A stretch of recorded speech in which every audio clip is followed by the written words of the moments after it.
Welcome to the Real News Network. I'm Jessica Devereaux in Baltimore.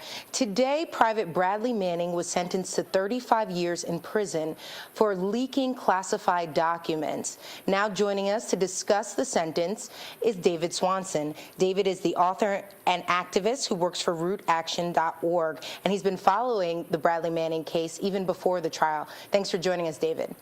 Thanks for having me. So, David, what was your reaction to the sentence? It's outrageous. It's a crime.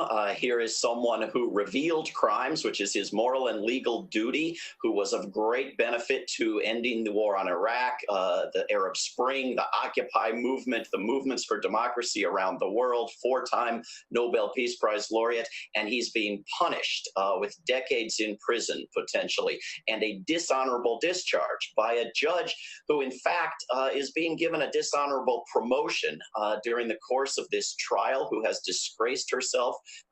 And here's a young man. Yes, he may get he'll get 3.5 years off immediately that he's already served. He may get time off for being a good prisoner and so forth. He may be out in a decade, but there's going to be a movement pursuing clemency and pardon. And I'm not sure to what extent Bradley Manning's lawyer will be making the case that he's a good apologetic prisoner, and to what extent he'll be making the case that those of us in the street will be making, that he's a hero who ought to be rewarded rather than punished. But that clearly is how he's going to continue to be thought of by the many, many people around the world and in this country who know the benefit he's been to democracy and transparency in government. Let's talk about the defense's case. Do you think they went about it in the right way? Should they have played up more of Bradley Manning's role as a whistleblower? And what do you make of Bradley Manning's actual apology?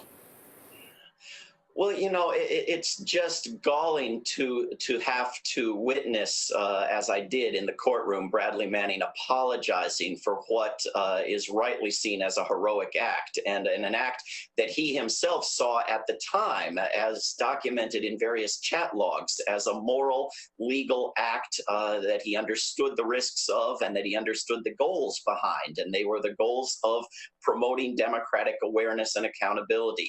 To see him apologize while the people responsible for the wars and the crimes are on book tour, having presidential libraries open for them, going to golfing events for wounded warriors and so forth.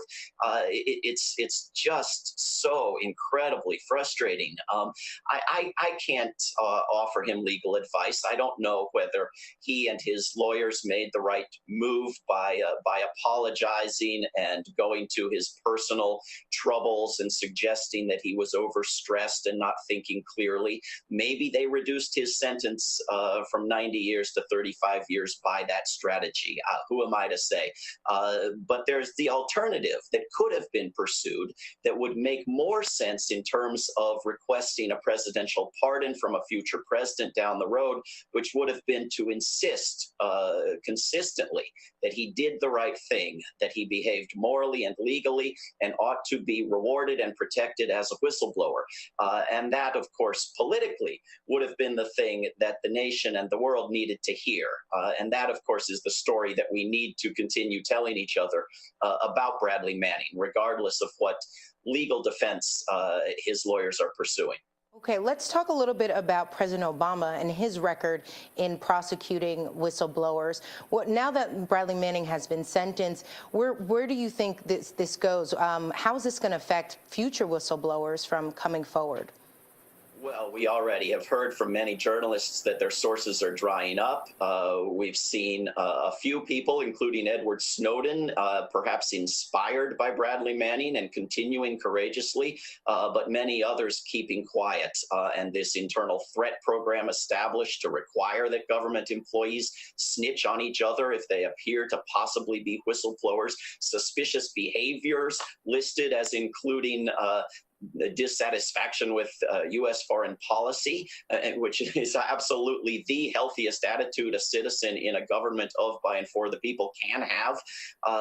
This trend is going to continue unless we manage to check it. And people are going to be concerned. And Edward Snowden looks like evermore he was absolutely right to flee the country.